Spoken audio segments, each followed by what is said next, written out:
That's my new mom! Charlie's shout detonated across the ballroom like a small firework, echoing and pulling every head to a single point. Crystal glasses chimed, clink, then fell silent. The room hushed, whispers rolled in like waves. The server? Really? Alexander, what are you doing? Before we go on, tell us where you're listening from, New York, Boston, or somewhere else in the world. And when it's over, don't forget to rate the story from 0 to 10 so we know how it made you feel. Now, let's begin. Tonight is the Hayes family's fundraiser. Red carpet, distinguished guests, chandeliers sparkling like man-made stars. Alexander Hayes stands in the middle, black suit pressed, his posture like carved stone. A man of status and duty.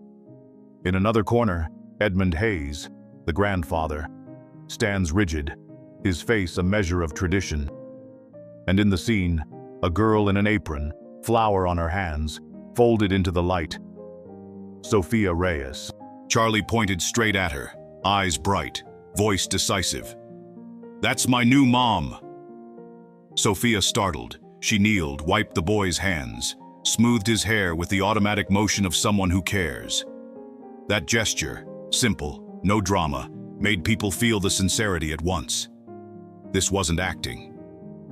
Winston, the longtime butler, stepped forward, placed a hand on Charlie's shoulder and said in a low, warm tone, "It's okay, Charlie. The adults are just surprised." Charlie looked at Winston, held his silence, then turned to Sophia with a shy grin. Alexander gently led Charlie to a small garden corner just off the living room. Not far, just enough to avoid the lenses and soften the murmurs. He bent down and asked quietly, "Why did you point at her?"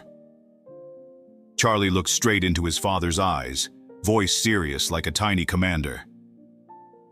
"Because she gives me good pancakes and calls me Captain Pancake. She treats me like family, not just flattering the young master because of how he looks." Charlie's answer made Alexander smile, a smile both sad and warm, because the child's honesty exposed what many grown-ups tried to hide. Alexander returned to the living room and walked straight over to Sophia. The chandelier threw golden streaks across her hair, flour still smudged her knuckles. He spoke softly, tone direct. "Could you stay on here? Help my son temporarily for 2 weeks? I want Charlie to learn some things before this goes too far and avoid getting hurt later." The offer came without flourish. Practical, frank, carrying a father's responsibility. Sophia stood still, numbers flashing through her mind. This month's rent unpaid, utility bills piling up. 2 weeks' pay in a house like this could cover rent for months. That was no small thing. She inhaled deeply, her voice steadier as she answered with clear conditions. 2 weeks. I need a private room, my own key. No romantic misunderstandings. And I can leave at any time." She spoke with seriousness and self-protection. A woman used to fending for herself, unwilling to be bound. Alexander nodded, unhurried, then spelled things out so Sophia would feel secure. "You'll have a private room. You keep the key. I'll pay wages in advance, enough for you to manage, no romantic pressure. If you want to leave, I'll help with moving costs. Everything must be transparent." He said it calmly and sincerely, which made Sophia flash a small smile. She extended her hand, a short, firm handshake, like signing an agreement in action between two different worlds. Alexander led Sophia and Charlie back into the living room. The chandelier still glittered. A few guests tried to compose themselves. The whispering still hummed like background music. Charlie gripped Sophia's hand tight, whispering in a flurry, "Thanks, Mom." Almost. Sophia laughed. Her clear, bright laugh struck a note that cut through the stiff atmosphere. That night, Sophia moved into the room prepared for her. Modest belongings but tidy. Thick curtains closed like a drape separating two worlds. Winston set down a suitcase and bowed politely. If you need anything, just call me. His warm tone contained a quiet pledge. He would keep the door, keep order for her. The door closed, a marker dividing two realms, and the story was only beginning. The next morning, the Hayes kitchen rang with spatula sounds, boiling water, and a child's laughter. Charlie burst in, shouting, "Mom! Captain Pancake is waiting for Mom!" Sophia smiled, bent down, and the two set to work, mixing batter, pouring syrup, shaping pancakes into hearts. The clang of spatula on pan, their laughter, a small domestic moment in a lavish palace. Alexander set a thick envelope on the table. The chandelier light cut across it, its edge lit like a punctuation mark. 2 weeks, advance pay, private locked room. "I want everything transparent," he said, voice low and direct. Sophia took the envelope, felt the weight of the money. But more important, she felt the responsibility and an invisible commitment. Nobody would exploit anyone in front of the child. That evening, as Sophia shelved a few light outfits in her room and unpacked a small box of cookies her mother had once given her, the things that mattered most, Winston opened the door and showed her the curtain controls, the security system, a quick briefing on the kitchen and meal times. The penthouse was larger than anything she'd known. A closed curtain separated the world she'd left from the one she'd stepped into temporarily. The room was quiet, only the city's hum seeping through the glass. Busy but warm first day. The next morning, Sophia rose early and stirred batter. The smell of pancakes was like a greeting. The batter slid through her fingertips. When a pancake browned, warm steam rose and she plated it, awkwardly decorating with syrup. Charlie applauded with bright enthusiasm. "Mom, almost. Make it a heart," he cheered. Sophia called him Captain Pancake, affectionately. The nickname she'd given him, like a small title. The kitchen filled with laughter, spatula taps, the sound of water. Small noises that made a peaceful day. Alexander often popped into the kitchen between appointments, standing in the doorway to watch them for a moment, then leaving. Once he saw Sophia carefully bandage a small burn she'd gotten from a pan. He fetched gauze, put medicine on it, and gently wrapped a bandage on her hand. No words were needed. That touch was warm and enough to tell listeners that something beyond duty was beginning in him. Winston was a safe shadow. He walked Sophia through the house systems. The fridge required fingerprint access. The glass elevator had a service floor. The corridors were mapped like a maze. Once Sophia pressed the wrong lift button and stepped into a dry garden room full of potted plants. She fumbled among pots, cheeks flushed. Winston stood at the doorway, squinted and said dryly, "Penthouses have many doors, ma'am. New people get lost a few times." His small smile soothed the embarrassment and turned it into a funny anecdote. Not everyone was pleased. Whispers still echoed in the living room. Edmund frowned sometimes when he saw Sophia eating with the boy, reminding Alexander of family image. But beyond the critical voices were the small moments. Sophia and Charlie blew bubbles. The bubbles swelled and drifted to the ceiling, reflecting the lights like tiny stars. Alexander stood nearby, chin in hand, a quiet smile appearing. His heart softened with each laugh from his son. One afternoon, Sophia wandered into the grand library while looking for a cup. On a wooden shelf, she found an old framed photo. A woman standing beside a man who had the bearing of an earlier Hayes. The woman smiled kindly. Her face made something stir in Sophia. A flash of familiarity, like a cheekbone that matched someone in Sophia's own family. Winston came up, his voice gentle. "Old photos. There's a lot of life in that picture." He looked at Sophia as if to say, "Be careful. You'll see many things here." Sophia ran a finger over the frame, a small curiosity rising. A tiny clue barely budding, enough to catch attention for later.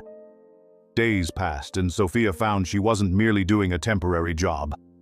She became a steady source of safety for a child. Small moments planted seeds, a smile, a hug, a bedtime story, warming the penthouse. But outside, the whispers and probing eyes remained. Sophia knew the road ahead wouldn't be simple. And in her heart, the question stayed. What would 2 weeks leave behind for her and for this family? Early morning light from Manhattan slipped through the curtains, painting thin streaks of gold on the floor. Sophia woke before the rest of the house, carrying the warm memory of flour still on her hands. She stepped quietly down the hall and looked into the child's room. Charlie was curled under the blanket, hair a nest of tangles, lips moving now and then with a dream. That small scene was enough to soothe all her worries. Rent, bills, the sharp looks from the women at the gala. Here, to the steady breathing of a child, everything seemed simple and most important. The days that followed were a string of small but steady moments. Bricks laying the foundation for a new bond. Sophia worked with batter like a careful artisan. She taught Charlie how to make heart-shaped pancakes. She ladled, flicked her wrist. A ring of batter hit the hot pan. The cake puffed and turned golden. A soft sizzle, the scent of butter and vanilla rising like a warm whisper. Charlie sat on his high chair, eyes wide, watching each move as if watching a magic trick. When Sophia traced a lopsided heart with syrup, Charlie laughed delightedly, then sat up straight and bestowed upon himself the title, Captain Pancake. The name sounded funny, but it was a bridge, an emotional code the child made himself. And it made Sophia laugh and pour her heart into those simple things. Afternoons passed in repeated routines that were never dull. Mornings reading picture books on the sofa, lunches cooking a simple soup together, evenings splashing in the tub surrounded by drifting bubbles. Sophia knew how to turn small things into magic. A dish towel became a superhero cape for Charlie. A spoon turned into a microphone for a kitchen concert. There, amid warm steam and laughter, Charlie opened up. He shared little mission secrets, drew Sophia a treasure map for the living room, and praised her. "You make pancakes like a genius, Mom." Those words hit a soft spot in Sophia's heart and made her want to stay longer just to see his joy each morning. Alexander watched those moments from afar. He wasn't an expressive man by nature. He'd learned to hide it, but not forever. Once he found Sophia soothing Charlie to sleep, her voice low and lulling, her hands smoothing his hair as if by instinct. He stood in the doorway and saw something else. A shadow of his late wife flickered through his mind, but this time it wasn't grief. It was a fragile hope.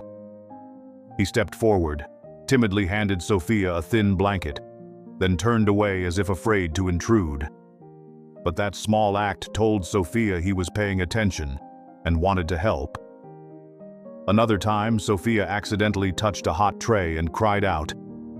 Alexander was right there, gently applying gauze and ointment, bandaging her hand. Those gestures, small but sincere, softened his heart little by little. He began to accept that being a father wasn't the only thing he needed to hold. Winston hovered in the background, stern in appearance but warm in deed. He was always present when needed, placing the medical kit on the table when Sophia was busy, quietly cleaning up after breakfast, softly reminding about Charlie's bedtime. Yet Winston knew when to smile. When he saw Sophia attempt the penthouse's complicated coffee filter for the first time. He squinted, smiled, and said in his dry voice, "The coffee here is stubborn, ma'am, but whoever masters it won't be defeated by piles of paperwork." Sophia laughed and felt lighter. Winston was a quiet pillar, a guardian enough to keep Sophia from feeling alone in the big house. At the same time, other looks were not as kind as Winston's. Edmund viewed everything with an old-fashioned eye. Severe, scrutinizing. He noticed every detail. How Sophia arranged fruit on a plate. How she fed Charlie with her hands instead of using cutlery as etiquette required. Once Edmund came close, raised his glass, and whispered to Alexander about the family's image, a thinly veiled warning. Alexander answered lightly, looking at his son, and then at Sophia, weighing tradition against his child's happiness. Each word from Edmund was like a small stone dropped into a calm lake, sending out ripples that sometimes left Sophia feeling adrift. But social trials could not uproot what was taking root in the house. Sophia proactively helped Charlie grow. She turned toy cleanup into counting games, taught him to shelve books in the library, told stories of imagined travels. Charlie responded with whimsical creativity. He made a passport for the two of them, pasting little papers like stamps for daily adventures. Sometimes he would stick on a note that read, "Today my mom made super tasty pancakes," and proudly show Alexander. Alexander couldn't hide a proud smile. That moment made him feel fortunate, even if he still worried about the family's reaction. Sophia's emotional reward came in sweet moments when Charlie raced in, hugged her tight, pressed his forehead to her shirt, and whispered, "Mom, almost. I want to stay with Mom forever." Those naive but sincere words made Sophia feel that her presence might change a small life. Amid the quiet days, Sophia and Alexander accidentally created little works of art. One afternoon, they decorated pancakes for a tiny party Charlie staged for his stuffed animals. Sophia drew hearts. Alexander helped sprinkle sugar. Charlie played host. When the little party ended, Alexander picked up a pancake, looked at Sophia seriously, and said softly, "Thank you for today." That simple, sincere sentence almost choked Sophia. She felt recognized not by wealth, but by a look that saw, and a plain gratitude. Those moments drew them closer, step by step. They went together to the small neighborhood market. Alexander, used to a private car, for the first time carrying a bag of vegetables beside Sophia, awkwardly choosing carrots, surprised by the humble joy of shopping. Sophia taught him how to pick a ripe avocado, how to ask the price with a smile. The vendor watched and smiled, as if witnessing a small story being woven. Those little acts weren't declared out loud, but they were paving stones for a budding relationship. The feeling rose quietly, not loudly. Alexander began looking for small reasons to linger.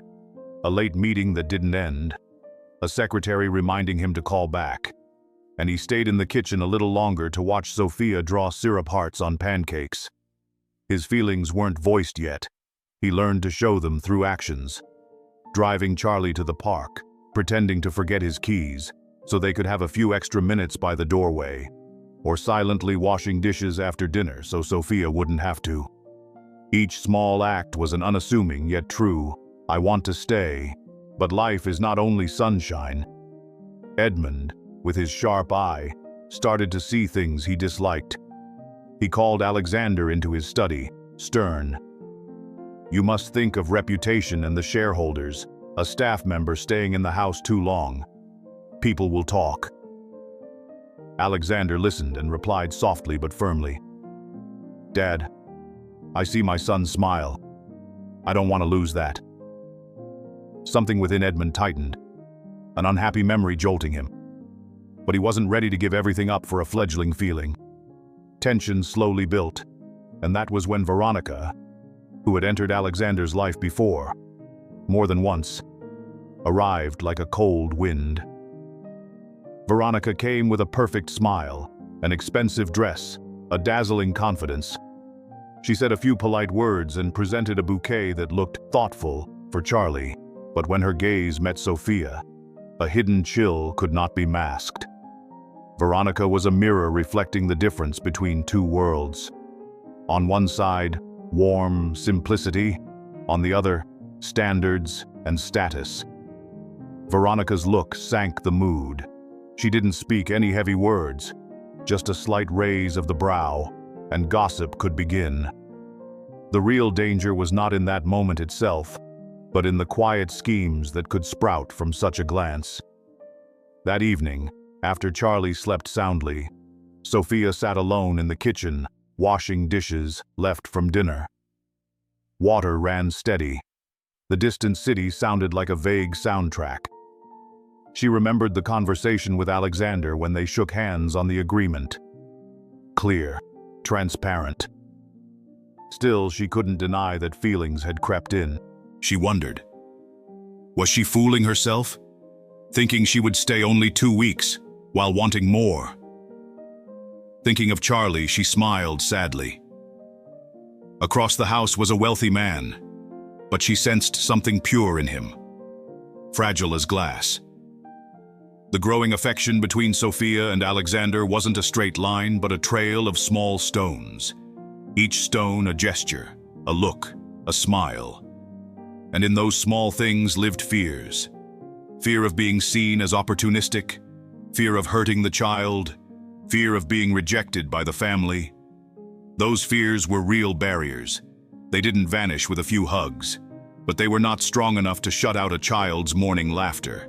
One day, when the three of them went to the nearby park to let Charlie play, Alexander suddenly pulled Sophia aside into a small shrub and whispered, his voice softer than it had ever been. "Thank you, Sophia, for everything you do for Charlie." Sophia looked at him, eyes slightly wet. That simple, honest thanks made them pause.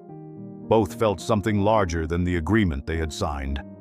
Alexander, a man who rarely spoke emotion, had used 2 words, and those 2 words were enough to open a door.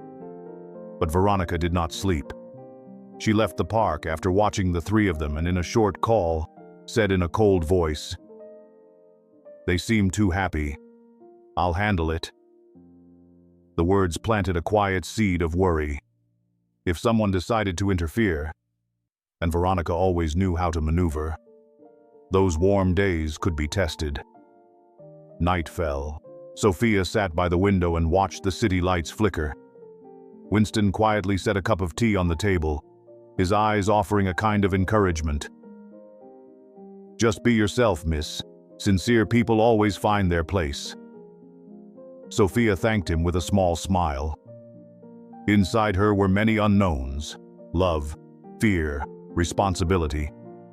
But she decided to give herself time to see how far this could go. And tonight, Charlie slept soundly, his small hand on an unfinished pancake. The trace of a peaceful day. Alexander closed the boy's door, paused a second to look at the photo on the table, then stepped out into the garden. Moonlight fell on the roof. Their shadows lay on the stone. 2 people standing side by side, between the world of money and the world of feeling, where decisions were about to be made. Far off, a small bell signaled a guest's arrival. An old one, someone who could change everything. Veronica. The hallway clock chimed softly in the morning, like a new beat for the whole penthouse. Sophia opened the curtains, let light thread over her sleeve, and inhaled deeply.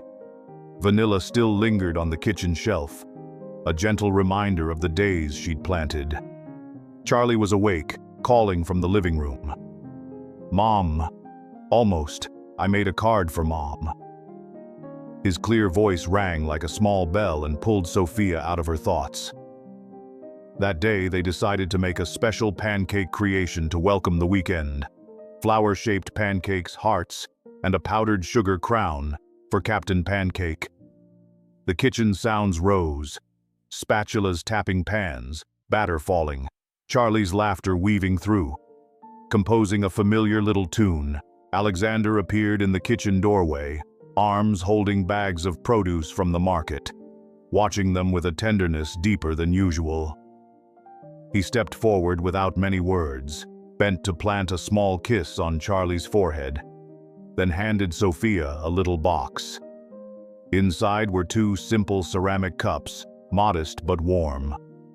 "For your mornings," he said softly. Sophia took them.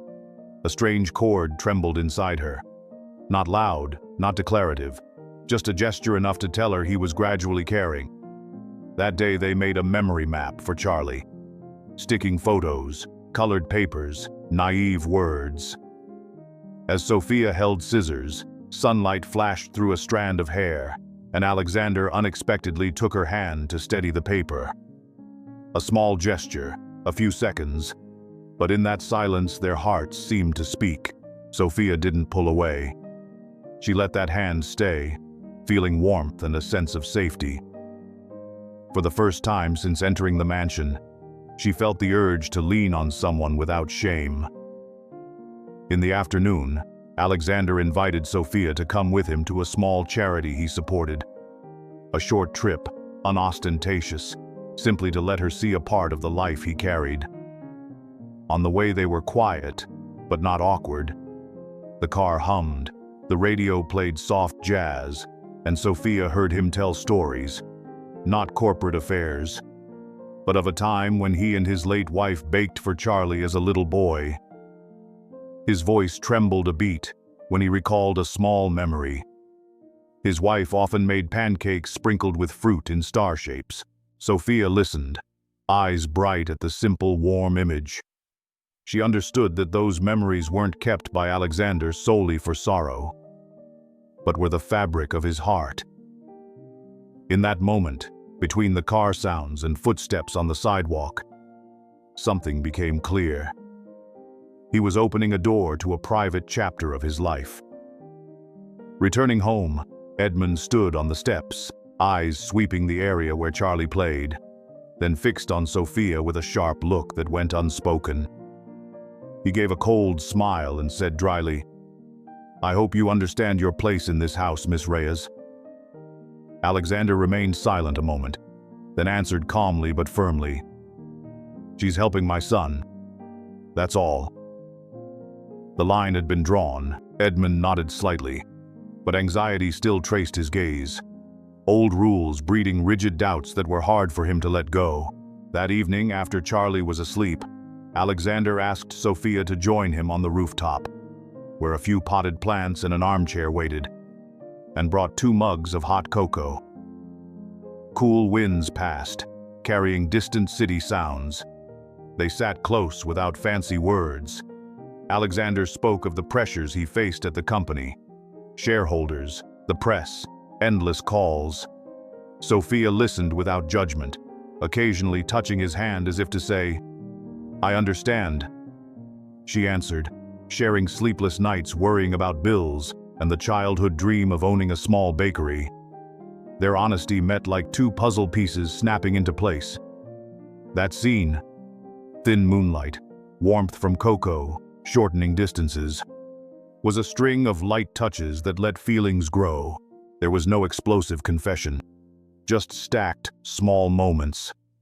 The way Alexander looked at Sophia when she smiled, the way Sophia caught him watching Charlie with tenderness, the way they fixed a broken toy together. Those actions sank in and laid groundwork for something larger. Closeness began to show in subtle signs. Sophia noticed Alexander often left little notes on the fridge, reminders of Charlie's schedule, a line, "Thanks for this morning," or a photo of Charlie asleep. Once she found, in his desk drawer, a small earring. She didn't ask, but her heart ached with understanding. He kept little things like memories, and perhaps now was quietly making new ones with her. However, this small happiness could not completely hide the outside whispers. The charity event Veronica attended became the place she spotted Sophia, offering a polite compliment like a gold-plated blade. Veronica approached, her glossy dress reflecting the lights, and the hostess couldn't conceal her meaning.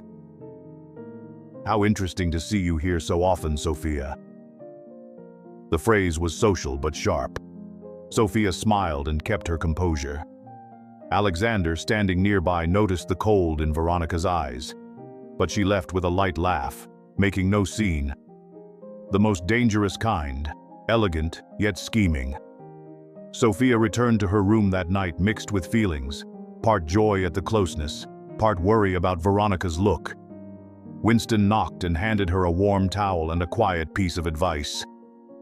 "Keep your sincerity. People value that more than any false bloom." He said it with a sad look. Winston had witnessed many matters of the heart, and knew that good things required courage to persist. Late at night, Sophia sat by the window and placed a hand on her chest, listening to her heartbeat. She told herself, "The agreement is 2 weeks, but the heart always finds a way to rewrite schedules." She did not want to rush, but she couldn't resist one truth. She had begun to feel that this small home, with Charlie's laughter and the quiet moments with Alexander, might become a place she could call home. Today the penthouse will host a gala. Morning light slips through the slats of the curtains, thin and paper gold. Sophia opens the box of wooden spoons to count her tools, and a note falls out like a small stone into a still pond. In blocky, scratchy capitals, it reads, "Not everything is as it appears. Be careful." Her heart misses a beat. Flour still clings to her fingertips. Vanilla scent lingers nearby. She tucks the note into the pocket of her apron, trying to smother the anxiety so she can focus on the evening's work. The gala is a job. She cannot walk away, no matter how unsettled she feels. That afternoon, the penthouse sparkles under chandeliers. Guests arrive to background music, the patter of elegant shoes on the red carpet. Veronica is there. She appears like a clean cut, a glittering dress, a delicate laugh. She approaches deliberately, presenting flowers to Charlie with an air of friendliness. But when her eyes glance across to Sophia, there is an ice-cold edge. Sophia accepts the flowers. Her chest tightens. Each look felt like a pinprick. Not long after, something happens. Not a grand spectacle, but a small incident big enough to stir a storm. A tray of pastries slips awkwardly down the aisle. Charlie, excited, gestures wildly, a pancake splattering. A sliver of syrup hits the hem of Veronica's dress. The room freezes as if its heart has stopped. Then the soft murmur rises like a hive. Veronica pulls a handkerchief, narrows her eyes, her voice honeyed. "Oh, what a shame." The way she stresses, "what a shame," sends the unspoken message. An accusation, a hint. Edmund does not let it pass. He stands up sharply, voice knife-edged. Such carelessness should not happen at a fundraiser. His words drop heavy, and the room splits in two. Those who side with decorum and those who are silent with embarrassment. Sophia feels every gaze turned toward her, as if all the small messes are being dumped on the apron-wearing servant. The scent of food, the clink of glasses, the wind at the window, all combine into a heavy soundtrack. Alexander steps forward, outwardly calm but with a different force in his voice. "Enough." A short word, but it pulls the sound back. He looks Edmund straight in the eye, then turns to Sophia and puts a hand on her shoulder like a shield. "Charlie was clumsy. She is caring for my son," he says, not arguing etiquette, but stating the truth as a father. His words form a wall across the criticism. Edmund grumbles about responsibility and family image. Alexander replies quietly but firmly, "Dad, my son's laughter is not for barter." Not a rhetorical fight. He places his child's happiness on the table as proof. The room falls silent. Veronica forces a thin smile, but behind her eyes, a different plan is already taking shape. One that must move faster. The party ends in a heavy atmosphere. Sophia has kept herself together, but when the clock edges into late hours, she slips out to the balcony to feel the wind, her hands still dusted with flour. The city below gleams. She feels small. Alexander follows, his steps steady and deliberate. He stands beside her, both staring down at the lights. "I'm sorry about tonight," he says, warm. Sophia only nods, eyes still reddened. He does not make a public announcement. He leans closer, his voice a private whisper. "We said 2 weeks, but I think, if you agree, you should stay longer. Not for work, but for Charlie. I want this to be transparent, to respect you and my son. If you agree, I will make a contract. Clear terms, salary, private room, and a clause if you choose to leave. I suggest 3 months because that's time enough so we're not rushed, for the child to understand, and for people to see the truth. His tone is soft but decisive, like placing a sapling into tender soil, capable of taking root, but needing time. Sophia listens and weighs it. The offer is not loud or flashy. It tastes of responsibility. She thinks of Charlie, of Pancake mornings, of his voice defending her in front of Edmund. She senses the sincerity in his tone, not the glitter of money, but the pure protection of a father. She answers in a quiet but clear voice. 3 months. I need the right to leave at any time. I need transparency. They clasp hands in that moment. An agreement by action, rather than ceremony. The next morning, everything is arranged with care. Winston drafts the terms like a careful witness, specifying the 3-month period, salary, a lockable private room, working hours, and a clause to assist moving costs if Sophia leaves early. Winston stands there, stern-faced but with gentle eyes. He always wants to shield. Sophia reads each line carefully, signs the final page with a steady hand. The envelope of advance pay sits on the table like a survival tool, but not the reason she will stay. Edmund inspects the contract with displeasure. He is not happy, but finds it hard to argue once everything is clear. In the days that follow, outwardly life returns to normal. Sophia cares for Charlie. Alexander shows small gentlenesses. Winston continues his quiet protection. But the note from the morning of the gala lingers in her mind like the smell of gunpowder. Who sent it? Block letters, coarse handwriting, and the feeling that a hand is pulling strings to see how she will react. Soon after, Winston passes the kitchen counter, eyes clouding with concern. He knows someone came after hours and left a small item at the service door. He saw a hurried silhouette. He does not speak to Sophia immediately. He wants evidence, not mere suspicion. But in his mind, Winston begins to watch, quietly tracking small details. Who comes and goes, tread patterns, scents of perfume. Those will be clues to lift the veil later.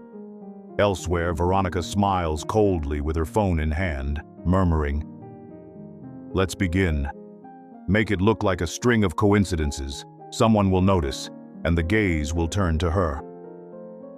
Her voice is silk soft, but inside it conceals a storm being deliberately set loose. 3 months, the promise just signed, is now both opportunity and trap. Sophia stands between two worlds. One is the simple love she feels for a child, the other a web of power and reputation ready to twist the truth. She inhales, grips her apron, and tells herself, this will not be easy, but she will not step back. Early morning in the penthouse, soft sunlight pours onto the wood floor. Sophia wakes with a feeling that is both warm and taut. Warm from the hand she held the night before. Taut because the reckless note still circles in her head. Charlie runs into the kitchen, hair all tangles, eyes bright as dawn. "Mom, almost. Today I want to make a big pancake for Daddy." His excited voice eases some of her worries. They set to work together. Spatula sounds, batter falling, water boiling. Familiar noises that affirm life goes on, no matter the whispers outside. Alexander begins to show up more in the small corners of daily life. He sits at the kitchen table while Sophia teaches Charlie to drizzle syrup. He picks up a fallen plate. He quietly folds his son's blanket. Those gestures are not loud, but they carry weight. Once he wiped honey from the wall with his handkerchief, and she noticed with a fleeting look as if wanting to remember every small domestic detail of this new home. A strange warmth. She felt she was standing within a family taking shape. Their feelings are driven forward by very ordinary moments. One afternoon, Alexander takes the day off, saying he wants to take Charlie to watch a little game at the nearby park. In the car, Sophia sits beside him and listens as he talks about pressures at the company. Long meetings, decisions that steal sleep. He does not boast. He shares as if seeking someone to ease the burden. Sophia replies by telling of her mother, of muddy shifts she worked in the rain to pay rent. They don't exchange flowery professions of love. They give each other understanding, and each story becomes a brick in a growing trust. But as the relationship warms, social pressure rises like a silent wave. Edmund still appears often with a furrowed brow. He watches from a distance and needles with remarks about image and honor. Once he called Alexander into his study, closed the door, and said in a slow, sharp voice, "You must think of the shareholders, of the employees watching the company's example." Alexander listened, but did not change course. He answered with steadiness, "Dad, I understand, but Charlie needs a peaceful place." The exchange was quiet, but enough for Sophia to feel the pressure piling day by day. Loving a man like Alexander is not just a matter of two people. Outside, Veronica works her plan in subtle rhythm. She begins to sow small rumors, an offhand comment with a former server at a charity event, a chance whisper in the press lounge. Those bits of gossip fall like drizzle, slowly wetting the wall of reputation. Veronica also arranges for a new maid to appear around the penthouse. A quiet, evasive girl, hired through an agency Veronica knows well. The new maid works carefully, but she's always present in shadowed corners, sometimes vanishing and reappearing precisely when minor incidents happen. Those details seem harmless at first, but when pieced together they form a picture that arouses suspicion. Tension peaks when a family luncheon is held, a simple meal that feels heavy with restraint. Edmund sits at the head of the table like a judge. A few business partners attend. During the meal, Edmund does not attack outright, but he makes pointed remarks about weaknesses when a family is scrutinized. Sophia bites her lip, eyes brimming, but she restrains herself because Charlie sits opposite, innocently doodling on paper. Alexander clasps her hand under the table, a squeeze that lets her know he is there, and he shoots Edmund a look filled with resolve.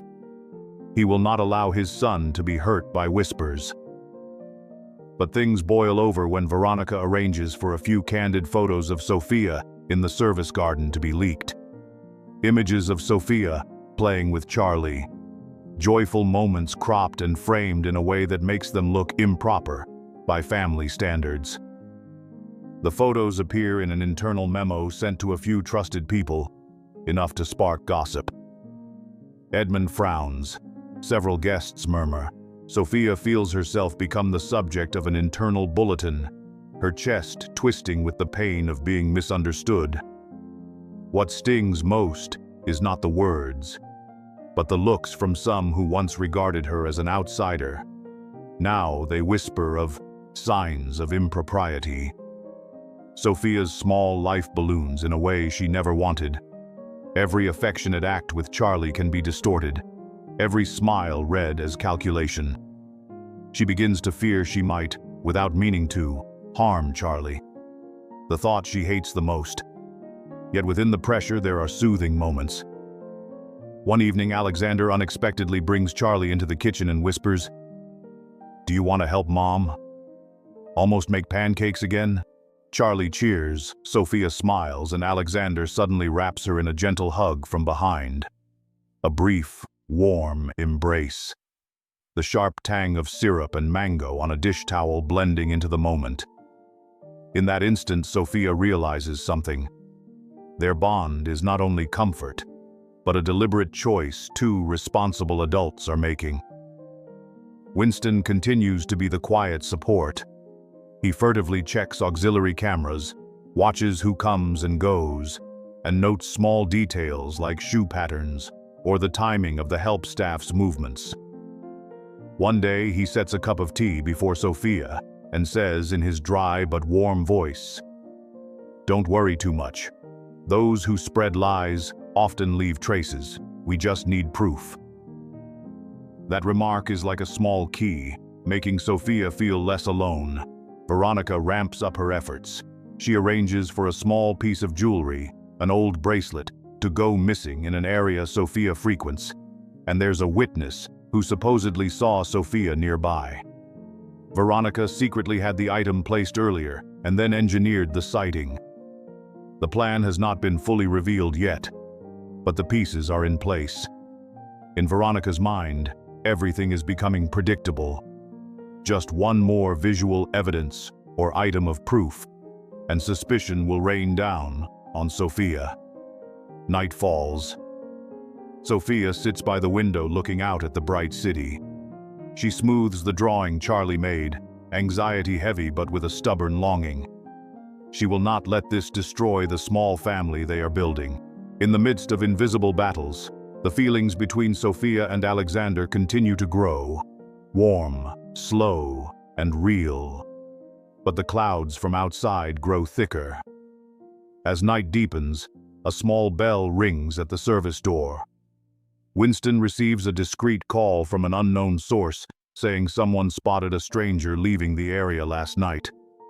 The first clue begins to surface, and it signals that the fight is about to become more fierce. Rumors began like a spreading oil stain. A few short posts on the company intranet, sly headlines and emails, some probing calls from local papers. Those words didn't name Sophia outright, but they cast a shadow over the Hayes household. An unfamiliar figure seen around the penthouse. Inappropriate images found in the service garden. To the public, those scattered fragments became seeds of suspicion. In front of others, Alexander kept his stance. He publicly dismissed the gossip, insisted Sophia was only caring for Charlie, and asked people to stop. On the company forum, he posted a short line. "We are investigating misinformation and respect the family's privacy." He defended her with words and deeds. But inside, a low ember of worry refused to be snuffed out. Veronica recognized that weakness and exploited it. With an accomplice, she staged a scene. A few angled photos of Sophia with a man in the service area. Images cropped to look intimate. The man was not some stranger. Thomas, the new logistics manager, someone familiar with household routines, was used by Veronica in her scheme. They staged the shots, took the secret photos, and sent them directly to Alexander's inbox with the caption, "You might want to know about this." When Alex opened the email, his screen froze for a moment. The image appeared. Two silhouettes close together, smiles cut off by the frame, gazes blurred. His heart tightened with a feeling he could scarcely bear. Jealousy. Not a loud, explosive jealousy, but a deep sting to his pride. He, a wealthy and powerful man, was being suggested that the person he sheltered might betray him with someone beneath him. The petty shame of a powerful man, combined with the fear of losing face before shareholders and partners, became a sharp pain. He did not shout or accuse right away. Instead came subtle, strange actions. He asked overly detailed questions about where Sophia had been. He checked Thomas's schedule. He scrolled through emails with a brooding face. When Sophia met his gaze, he did not unleash anger. He asked coolly, "You were in the garden late last night. What were you doing?" An ordinary question that, repeated, would feel like a pinprick. Sophia answered with surprise and an awkward explanation. She looked into his eyes seeking trust, but found only caution. The change in his manner was subtle, but enough to wound. He touched her less, was less affectionate at moments that had once been private. He drifted into work talk at the dinner table. He answered in short, cold sentences. Sophia felt the fissure. Before he had been a protective wall, now he stood between two sides, one foot in duty and one in feeling. She tried to explain, handed him clues to prove herself, but the images had struck a raw shame in him, and that was hard to overcome. One evening, when Alexander took a call from a shareholder worried about the image, he blurted a sentence Sophia would not forget. "I need clarity, Sophia. I don't want this family embarrassed." He didn't directly blame her, but the tone put her at the margins, like something expendable if trouble arose. She was hurt but did not lash out. That hurt sank deeper, bringing a hollow, shameful ache. That night, Sophia sat alone in the dark, holding the bracelet Thomas had found. Now it had become an ambiguous symbol. Charlie slept restlessly, waking in the night, clutching his pillow. She looked at him and asked herself, "What am I keeping for him?" Her feelings for Alex had not died, but trust had developed hairline cracks. His jealousy, quiet though it was outwardly, had planted a wound. The sense of being suspected by the one she loved most. The next day, another email appeared on Alex's phone.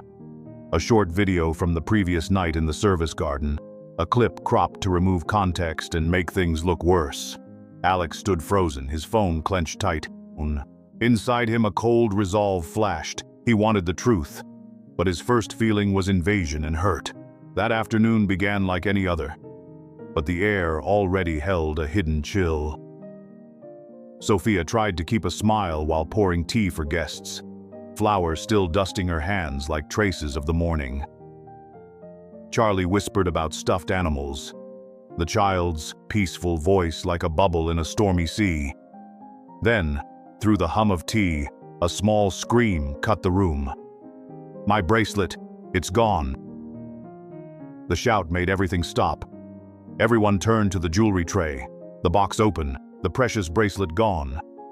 A commotion rose, whispers spreading like fire across paper.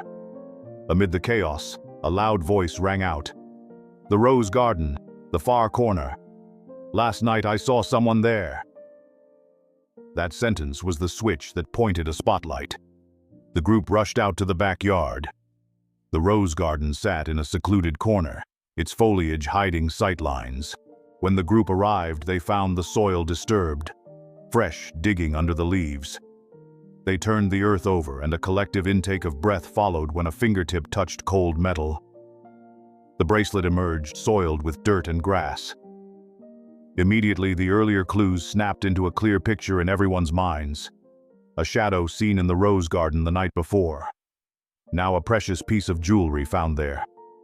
A stranger at the gathering spoke aloud, nearly asserting it as fact. "Last night only Sophia was out there. She waters the plants at night." No blunt accusation was needed. 2 data points combined into an easy conclusion. Sophia was involved. Sophia stood at the edge, her chest constricted. She tried to speak quickly. "I don't know about this. I was in the kitchen all last night. There are witnesses." Winston stepped forward, his voice steady. "Let me check the cameras and the log." But when Winston brought up the security feed, everyone noticed the oddity. The camera angle pointing to the rose garden was a black void. The crucial moment had no footage, as if disabled at that exact time. The black screen was a hole in the story. The crowd needed no further proof. In their heads, the picture was complete. The night photo, plus the bracelet found in the garden. Suspicion toward Sophia. Edmund stared, his face cold like a verdict. Veronica stood still, thin-lipped, eyes glinting with quiet satisfaction. Thomas, the groundskeeper, stumbled through a clumsy explanation that he had merely been tidying and knew nothing. His words did little to calm the tide of questions. Alexander felt each whisper carve into him like a knife. Before everyone, he tried to appear composed. But inside, he was torn. Jealousy, shame, concern for the family's reputation and shareholders. He stepped forward, his voice heavy. "Sophia, tell me what happened." It was not a scolding. It was the plea of someone wounded, a voice mixing the responsibility of a father with the bruised pride of a man suspected. Sophia looked straight at him and kept her calm. "You know I didn't do this. I was here. Winston and Charlie can confirm." Her words were small but clear. Her explanations felt as fragile as mist before a wall of doubt. The small questions began to fall like pebbles against the thin glass of their trust. Why do you go to the garden at night? Why was the camera off? Who saw you there last night? Each question was a pebble chipping away. Under rising pressure, Alexander had to make a decision. Shareholders could be alerted, the press could speculate, and that threatened his career and the family name. He stood between two choices: protect the woman he suspected and face public scrutiny, or temporarily remove her to clarify things without causing a bigger disturbance. His choice was cold and practical. To avoid further uproar, he asked Sophia to leave the penthouse temporarily while investigations proceeded. His words were wrapped in the guise of protecting the family image. But to Sophia, they felt like a knife. A sense of betrayal washed over her. Sophia stooped to glance at Charlie sleeping on a chair. Her heart split. Part of her wanted to scoop him up and stay. Part of her knew he needed calm amid the storm. She decided to leave quietly alone, not to put the child through the scene of separation. She packed a coat, shoved the empty box into her bag, and walked out the door with reddened eyes. Winston came to her, placed a hand on her shoulder, whispering, "Keep a clear head. Evidence will clear this." His words were a small lantern in the dark. Sophia stepped into the night alone amid whispers and cold lights, pain filling her but with an ember of resolve. She would find the truth. Alexander remained at the window, fingers trembling as he touched his phone. A new message had just arrived, another image or clue. He looked out into the night, the city's late traffic hurrying by, and in his eyes the depth of worry. Had he pushed her away, or was he protecting the family? The answer was not yet clear, but the door closing behind Sophia had changed everything forever. The next morning, the penthouse was quiet as after a storm. Charlie woke and ran around the living room looking for his mom, then stopped by a chair. She wasn't there. Winston sat on the sofa and hurriedly made a cup of milk for the boy, his voice soft as a lullaby. "Mom, almost had to go out for a bit, son. She'll be back soon." Charlie eyed him suspiciously, furrowed his brow, then obediently hugged his teddy. That silence weighed on Winston's shoulders and pricked the hearts of everyone in the house. Sophia left the city in the small hours, with one small suitcase, a thin coat, and a resolve hard as ice. Streetlights slid past the car windows, and inside her was a cold determination. She would clear everything with her own hands. She returned to the neighborhood where she'd once rented a room and walked into the little pancake shop she knew like the back of her hand. Warm, smelling of butter, brown sugar, and an old radio playing lullabies. The owner, Mrs. Marion, brightened when she saw Sophia in the doorway, flour still dusting her hands. "Sophia, you're back early," she said in her plain voice. Sophia smiled faintly, hiding the pain beneath the curve of her lips, and stepped in like someone coming home. She set up a small pancake stand at the park entrance, a wooden table and a roughly handwritten sign. Captain Pancake's Corner. 50C, a smile. The board was both sweet and soothing. Passers-by stopped curious. Sophia worked with practiced hands, stirring batter, pouring, flipping, drawing syrup hearts. The spatula clacked, pancakes sizzled, children laughed. Everything returned to routine, but a streak of sadness lingered in her eyes. The park stand quickly became her place of healing. Neighbors paused, offered kind words, and bought pancakes.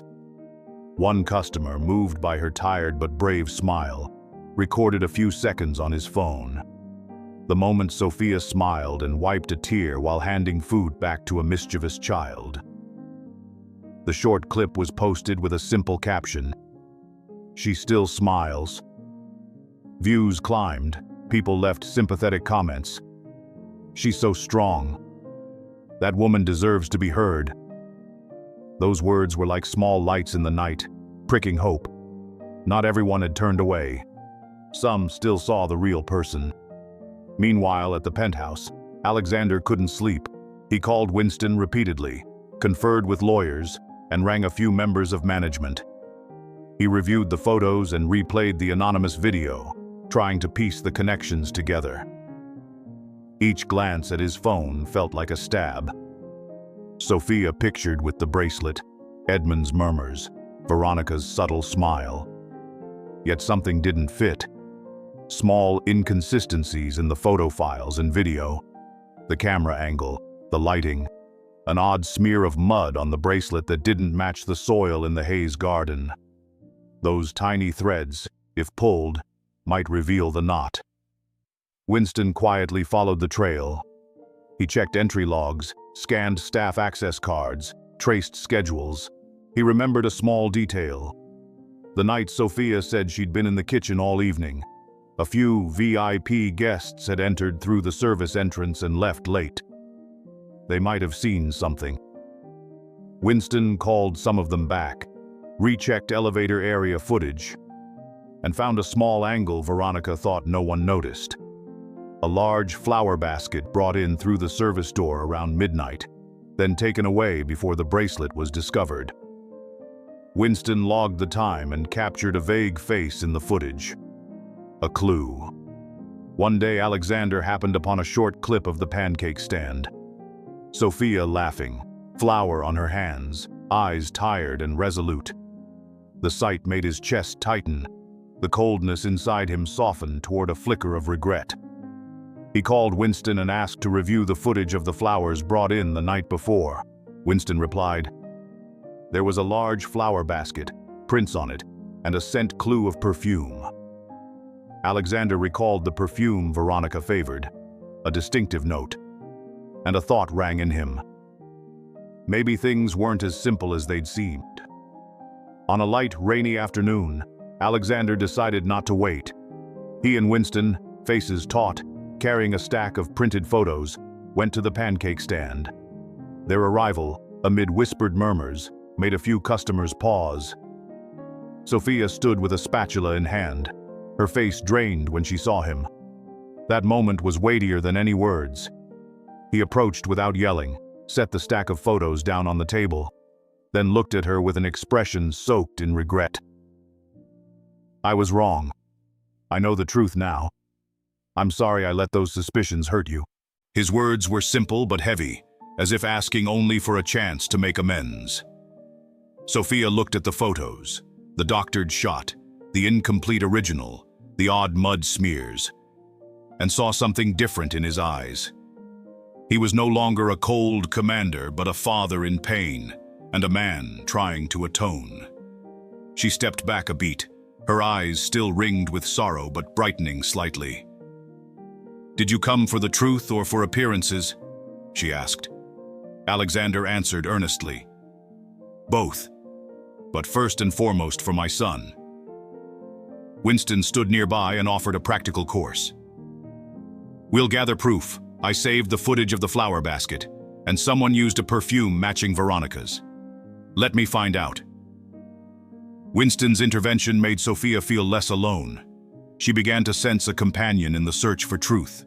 That night, after the stand's lights went down, Sophia tidied up, feeling a little lighter.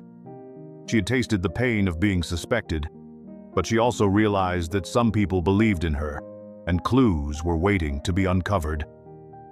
She sighed, looked up at the damp sky and thought of Charlie, the boy who had come to feel like her own. Her resolve hardened beyond sorrow. She would reclaim the truth.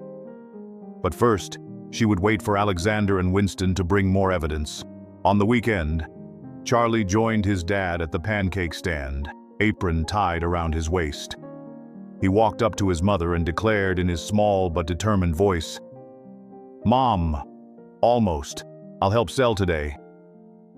Sophia smiled and handed him a spoon. His eyes lit like two small lamps. Everyone around melted. A customer took out a phone and filmed Captain Pancake carefully wrapping a box of pastries and bowing cutely to customers. The video was uploaded and spread quickly. In no time, Sophia's stand became the neighborhood's new stop. People came for pancakes, to cheer, and to watch Charlie's sales performance. Amid the spreading joy, Winston quietly set a thin folder on the table.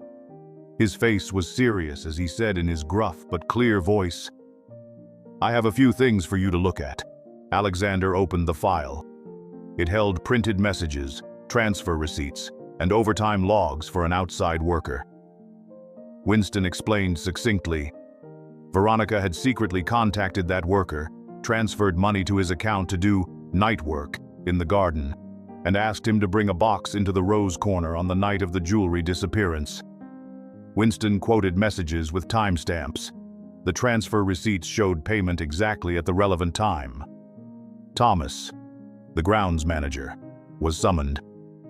He stood trembling under everyone's gaze, his voice shaky. "Ms. Veronica promised extra pay. She said she needed some garden spots tidied at night and to leave a box in the rose corner. I thought it was just small work, so I did it." Thomas produced his phone, opened the messages, and showed a line from Veronica. "Make sure nobody sees me. I'll pay extra."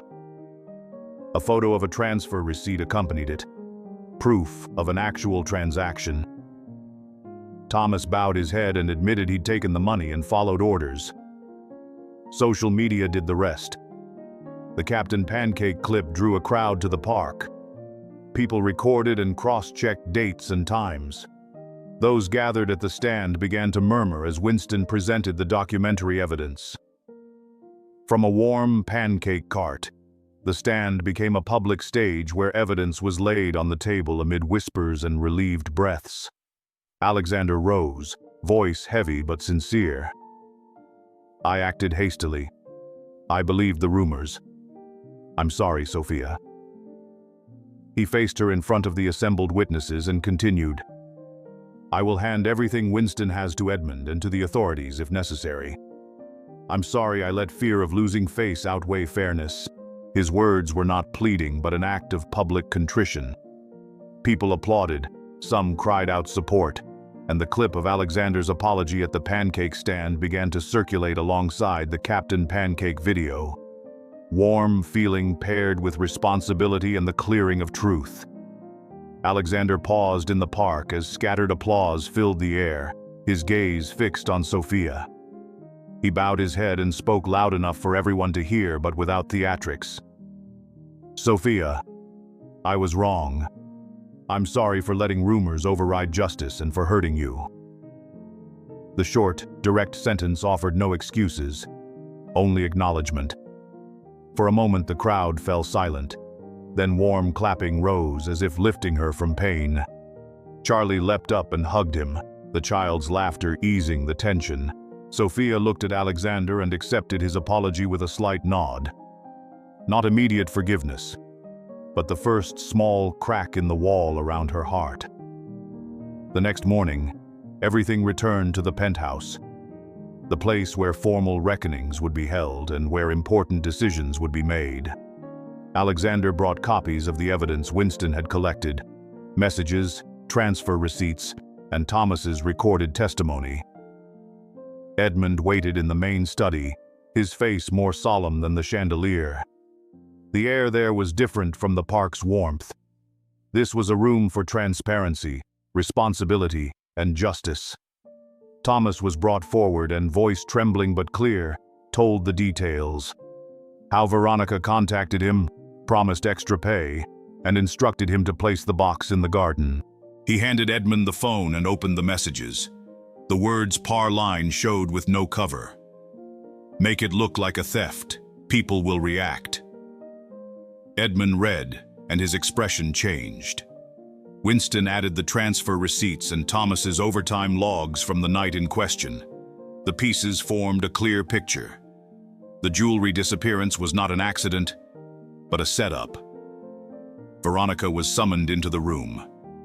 She entered with her habitual cool, but as the evidence spread across the table, her composure shifted. Edmund fixed his gaze on her and asked coldly, "Why did you do this?" Veronica faltered, grasping for excuses that did not convince. When Thomas emphasized he had acted after receiving money, and Winston presented the precise timestamps. Veronica found herself isolated before incontrovertible proof. Edmund, usually rigid about tradition, moved under the weight of the evidence. He was silent a moment, then compelled to voice an apology. Edmund stepped forward to Sophia, his eyes filled with regret and remorse. He took her hand gently, as if addressing a wronged family member. "Sophia, because of my haste and prejudice, because of words I said that hurt you, I sincerely apologize. Please come back home." The public, heartfelt apology made the room very still. Sophia felt the depth of that "I'm sorry." Not mere formality, but admission of a grave mistake by the head of the family. Alexander looked at Sophia, and then at Edmund, his voice soft and full of feeling. "Thank you, Father. She deserves respect." Sophia started, eyes stinging. This was the first moment of healing, quiet but weighty. She accepted the invitation to return to the penthouse. Winston gently took care of the arrangements like a family guardian. He adjusted her schedule, informed staff, and warned Thomas about the consequences of his actions. Veronica was asked to leave the household immediately while Edmund announced he would pursue the necessary legal measures. The room seemed to exhale, a mixture of relieved tension and exhaustion from recent days. Sophia returned to her room and watched Charlie play with a spatula, offering a thin smile and inward thanks to the community that stood by her. The next morning, sunlight quietly poured through the penthouse windows. The air still held the scent of coffee and pancakes from the day before. People moved into a morning that seemed more ordinary, yet each carried the echo of words spoken and mistakes acknowledged. Alexander came into the kitchen first, holding 2 steaming mugs of cocoa. He set one down in front of Sophia, his eyes gentler than usual. Sophia accepted the mug, her hands less shaky. She looked around the room. Winston standing in a corner, solemn but warm-eyed. Edmund silent at the large wooden table, his expression still softened from last night. The pace slowed, and in that hush, small actions carried more weight than grand speeches. Edmund spoke up, his voice less rigid. "I want to make clear to everyone that what happened was our fault for rushing to judgment. The Hayes family accepts responsibility for allowing this to happen, and we will change how we treat our staff." His words were not just placation, but a declaration of change. Sophia received the apology with a cautious smile. Not total relief, but enough to see that Edmund's heart had shifted. The days that followed were a string of small but important measures. Alexander organized internal meetings, staff briefings, a review of outsourcing procedures, and, most importantly, clearer communication channels so no one could be exploited. Winston oversaw payroll adjustments, and Thomas was asked to cooperate fully with authorities if needed. Sophia attended those meetings, not to argue, but to witness and to lend the voice of someone who had been outside. She spoke gently, sometimes with a wry remark that made the room laugh and eased lingering sharp edges. Family life began to rebuild in simple ways. Evenings found Alexander and Sophia in the kitchen together, making pancakes for Charlie. He flipped clumsily to the chorus of Charlie's cries, "Daddy, flip!" and Sophia laughed. Those small moments were the salve. Apologies aren't always grand. Presence and everyday acts often carry the deepest weight. One rainy afternoon, Edmund invited Alexander into his study. He showed him an old black and white album. A woman in the photos smiling kindly beside a man Alexander recognized as his great-grandfather. Edmund opened up about a rarely told story. The woman had been a loyal housekeeper who suffered much but kept her dignity. The memory tightened something in Edmund's chest. He admitted those past shadows had made him hypersensitive to any impropriety in the family. Edmund's story was an explanation, not an excuse, for his earlier stiffness and a first step toward listening more. The day Alexander decided to do something significant arrived. He prepared carefully, not a flashy declaration, but a private moment, meaningful to the family. On the small rooftop where the plants and a few pots Sophia tended stood, he set a little table with an old wooden box and a simple warm ring inside. Charlie was told it was an important mission and dressed up. Winston was named witness. Edmund, slightly awkward but willing, came to witness with his own eyes. Alexander called Sophia up to the roof with a casual reason. "I want to treat you to a mug of cocoa after a busy week." When Sophia stepped out, the late light gilded her hair. The scene felt hushed and expectant. Alexander took her hand and said softly, "You stood by us in hard times. You made up for our shortcomings with gentleness and courage. You gave Charlie a home. You deserve more than anything in this world." Sophia looked at him, eyes wet but smiling. He knelt down, a simple, untheatrical gesture, and opened the wooden box to reveal the ring. Modest, warm, engraved inside with one word: home. Alexander asked, "Sophia, will you marry me and build a true home for Charlie and me?"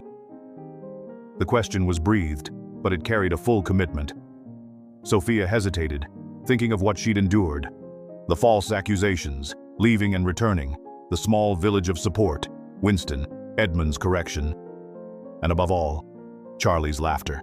She looked into Alexander's eyes, a place where she found trust, and nodded, tears spilling. "I do." Charlie jumped up and clapped, shouting, "Yay, Captain Pancake is getting married!" Winston smiled like an old man consoled. Edmund bowed his head, eyes wet, offering an accepting smile. That simple proposal didn't erase the wounds. They still throbbed at times. But it marked a turning point.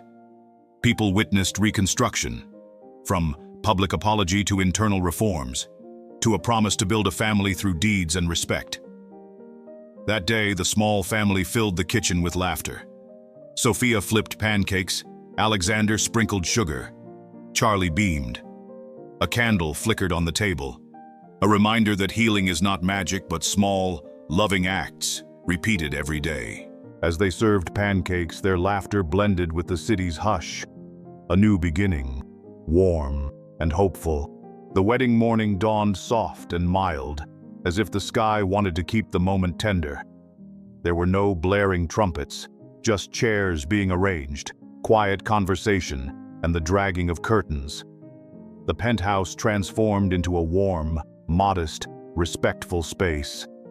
In one corner stood a Captain Pancake station, a cute wooden sign, a few decorative spatulas, and a little line of guests waiting to taste Sophia's pancakes. It was ritual and memory, a sign that the life they chose would make room for simple joys.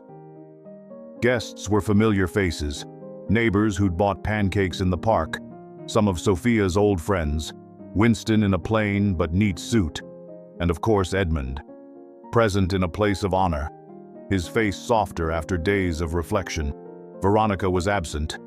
Edmund had made decisions about legal and personnel consequences, and the family wanted the ceremony to be about healing, not blame. The bride appeared. Sophia in a simple dress, light as a breeze, not flashy but graceful and strong. Alexander stood waiting in a fitted suit, eyes shining not with wealth or status, but with something closer. The man about to take on a new responsibility. Charlie, wearing a small outfit and a mini apron, stood beside them. The boy connecting both worlds today. Edmund stepped forward to the bride, his hands slightly trembling as he took the hand of his future daughter-in-law. His voice wavered but was sincere.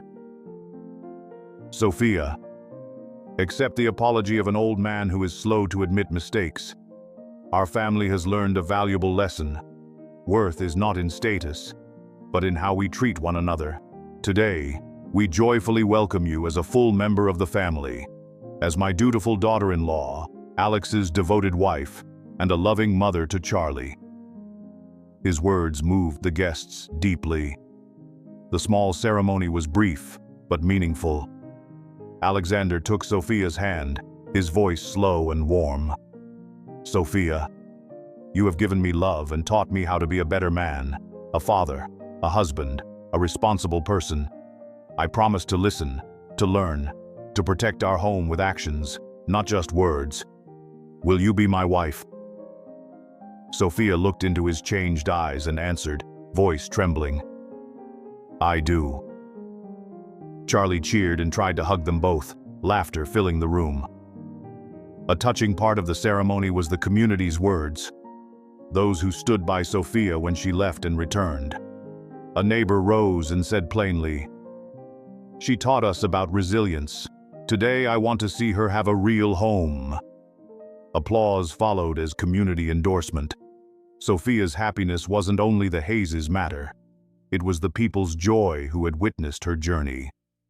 After the rings were exchanged, Alexander and Sophia walked among guests, inviting them to taste pancakes. Captain Pancake declared, "Open for business," and the room burst into laughter. Pancakes were passed on paper plates. Guests shared them like a private ritual, eating together, laughing together, beginning together. In a short segment, Edmund pulled a small notebook, a family story diary, and read an entry he'd written about the old housekeeper, the lesson he had learned, and the hope he held for Sophia and Alexander's future. Looking up, eyes damp, he promised, "I vow to do better, to make this family a place of respect." That vow was quiet but foundational. The small reception lasted into late afternoon. Soft guitar, quiet jokes, and reflective pauses when people simply smiled at one another. Winston stood by Sophia and whispered, "We will keep this." Sophia gripped his hand and smiled in gratitude. Practical steps followed the ceremony. Alexander announced immediate actions, restructuring outsourcing to ensure transparency, creating a small relief fund for staff in crises, and launching a Captain Pancake scholarship to give neighborhood children a chance to learn culinary skills. These measures weren't for show. They were commitments turned into reality. Time passed, and life steadied. Sophia started a weekend pancake class for local kids. The course drew curious young faces, and Charlie beamed as proud assistant. Alexander changed how he ran the company. He engaged more with community programs, listened to employees, and used his influence for charitable initiatives. Edmund, slower and more deliberate, began meeting staff to hear their struggles instead of judging hastily. A year later, the penthouse still gleamed, but its light felt warmer. One late afternoon, Sophia stood by the window looking over the city, Charlie at play nearby, and Alexander drafted a small contract for the Captain Pancake scholarship. They exchanged a look. No need for many words, just the quiet smile of two people who had weathered storms and chosen each other to build the future. The message left behind was not an empty exhortation, but an affirmation. Healing takes time and actions. Trust can be rebuilt with sincerity and commitment, and true love lives in simple things. A warm pancake, a held hand, an apology spoken at the right moment. If this story made you smile, cry, or recall moments from your own life, leave your thoughts below, hit like, share, and subscribe for more touching stories from True Millionaire Moments. Thank you for joining us. And remember, a real home is made by hearts that forgive and take responsibility.